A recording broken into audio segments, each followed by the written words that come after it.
can barely guard the border over there. The military is completely powerful. I know I can go get a gang of Crips that's more powerful than your military, sir. Okay, so The, what's better, having a military or not having a military? What's better? having a powerless military is a nothing burger. Just having people dress up. All right, I just passed this way station. I'm just hit Florida. Uh, about to. I'm heading towards Orlando. I think I'm going to Winter Guarding, south side of Orlando. Well, anyways, I decided to make another video, just an audio. Give you guys a nice thumbnail to look at while you listen to this audio. I wanted to talk about two things about what Tariq was just saying about, the Crips, about, we had a lot of negative impact, and, I could say we had a lot of negative look. But at the same time, like, we was kind of organized, at sometimes. A lot of times we wasn't organized, but many times we were. And a lot of these gangs today is not really organized like that. And I just want to speak on, like, man, like, to me, if something did go down or whatever, it'd be more organized today than what it would be back in the day. Like I said, I'm not condoning it, and it's the past or whatever. I'm just talking about, how sometimes it was more organized. Black people was more organized when it comes to militia, whatever, back then. Black Panthers, the gang. Of course, Black Panthers, and then the gangs came from that later on. So I can understand how they have more of a type of militia than today. Today it's just all out of whack and crazy. But I don't want to go too far about that. I just really want to talk about delineating, and why we're doing it. And a lot of you guys from the Africa Diaspora, Caribbean islands or whatever, you need to calm down. Stop jumping into our spaces and going crazy, because it's only temporary. Like, we're delineating because you guys got what we would call, like, we call coons on our side. You got a lot of Sambos or whatever that's disrespecting and undermining us. So we, like Tariq said, we getting some straightening done, man. Like, y'all need to calm down. It's funny how y'all always jumping into our space, disrespecting, but we don't jump into y'all space. Or jump into our space and telling us what to do, when you guys ain't handling business at home. And that's all we own now. I just want to tell my experience about these Africans and different people from different culture and ethnic groups and how they treated us. And I just remember, like, going back, like, say 10 years ago, I was in the warehouse industry, and we worked with a lot of, Africans and stuff. So my aspect in working with the Africans, I always used to try to be cool with different people, and I'm still cool with different, other ethnic groups, from Africa and from the Caribbean islands.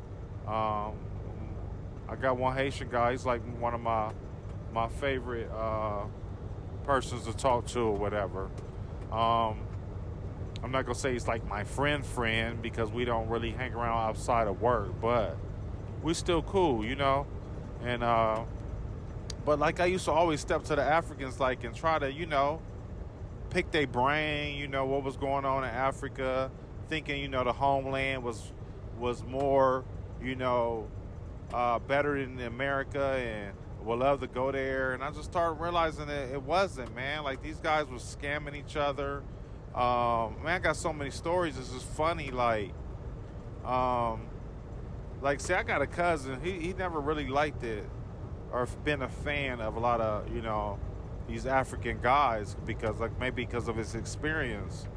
And it was just funny because I used to be like, man, we need to, be more cooler with these dudes, like we looking at these guys like more than we looking at the people here, like the black people here. We looking at Africans like, oh, they from the homeland, that's, we want to go to Africa, we want to go see, but man, that stuff got played out, like, and we realized like y'all wasn't feeling the same way, how segregated y'all was, and how y'all didn't consider yourself being called black. Y'all, I had an African tell me like, oh, the N word don't bother him. He don't know what that means, or it doesn't affect him. He's not the N word, and they don't let it bother them, and this and that. Like they have no problem with the white supremacy, which is crazy when they've been colonized. It's just funny how they think. They just think so different than us. Like, it's just like, man, like, I had one African friend. He talks so big about Africa. He says he got a cocoa farm and everything. He's from Ghana. And then he go back home. He calls me, man, this dude was literally crying. I couldn't believe it. He was crying, saying he ready to come back to America. He's got to walk so far just to get water. He says cocoa farm was basically... They tore it up and stole all this stuff and vandalized it or whatever. So like, man, I'm like, dang, these dudes is worse than us. Like, they talk all that stuff and they over there segregated, have different, tribes and beefing and stuff, like, but they want to talk about so much about what we got going on. And like I said, I'm not trying to talk bad about, the Africans or whatever, but at the same time, they can't come over here calling us names like Akatas and stuff like that. That's what they told me. They call us Katas. Like, that's what one African I remember telling me. And back then, I really didn't take it, like then. Like, I didn't take it as bad. Now look at it like really, y'all disrespecting, man. Like, it's like we stand on our business now. Like, we used to didn't look at it like that because we don't hate like that. We don't hate on other groups. We got too much to be going on to worry about other people. That's why we don't jump into y'all spaces and worry about what y'all talking about, because we more worried about what we got going on over here and the stuff and how we getting depressed, and we want to worry about how we can fix our stuff. Like, we actually talk about cleaning. We clean house more than we do. That's why people say black on black crime, because we clean the house. A lot of these times where you see black on black crime, whatever, like I said, that's usually overrated too. But a lot of times it's us cleaning the house, Just like last year or whatever, we got the Kia boys coming in and breaking out all our cars that at our jobs. Like, these is guys that's on the streets who's breaking in cars and we all at work, and most of us was black. Car that's got our hit, that got our stuff taken or whatever, and got robbed. So yeah, we going to get some straightening over here, and we gonna get some straightening from you guys.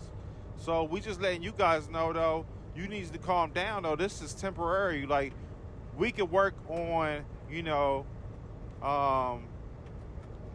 all the black people with melanated skin or whatever together in the future. But we got to get some straightening over here. We got to get you guys off our back, because there's a lot of y'all that's, in these certain fields or these certain positions, and you undermining us, like Kamala Harris. And not saying even she's supposed to be, Caribbean or whatever in her. But she's not even like looking out for us like that. Like, it's just all full of crap. Like, Obama, like, we never had a president that's from the descendants of slavery yet. Like, come on, man. Like, y'all letting all these different immigrants come in, and it's like they trying to take over, man. It's just crazy, man. Like, and we need to stand on business, man, for real. We need to really stand on business when it comes to black Americans. So, and that's our whole thing, So y'all can take it how y'all want or whatever. Also, I want to tell you about my son. I'm telling him about it. He's young, right? This I think he's around 18 at the time, and he was telling me about when he was like 12 years old in school, and he's telling me about like he had Mexican friends, he had Somalian friends, and this is kids. Like kids don't think about prejudice and stuff like that, you know. But so he's cool with these Somalian kids. I'll tell you about. It was both the same situation. He cool with the Somalian kids, and then I guess as they get older, one of the Somali kids is bringing food or something. Not food or something. Maybe it was gifts or something that he was bringing, and he's giving it to all the Somalian kids. And my son looking like, well, wait, what about me? Like he thought, I thought we was all cool. He didn't. He's looking like we all melanated, we all black. He ain't looking at the ethnic group type thing.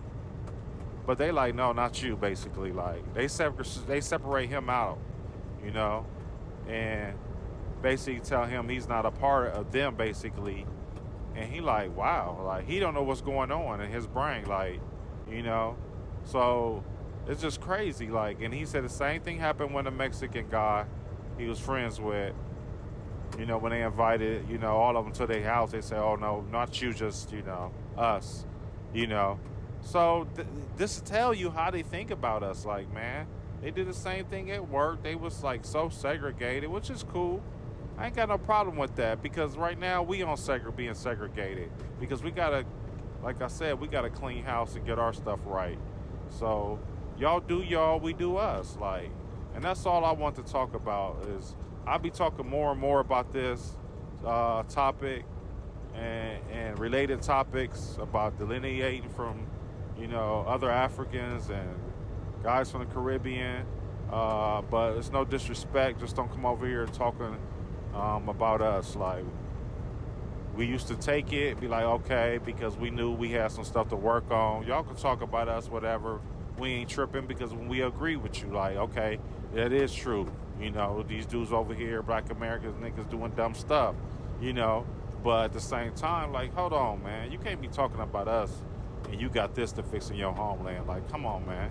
Like, we ain't finna have that. So that's all I want to make this video about, man. Like, the reason why we delineating from African Diaspora and these Caribbean guys or whatever. So I appreciate y'all listening. I'm gonna be dropping more gems and videos.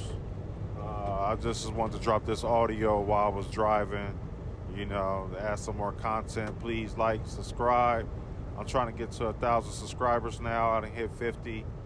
I just need to get this channel booming, and I got these more videos about my hometown. Got some old videos, lost footage. I got a lot of content, so just go ahead and subscribe, like. Let's get this thing popping. I appreciate y'all.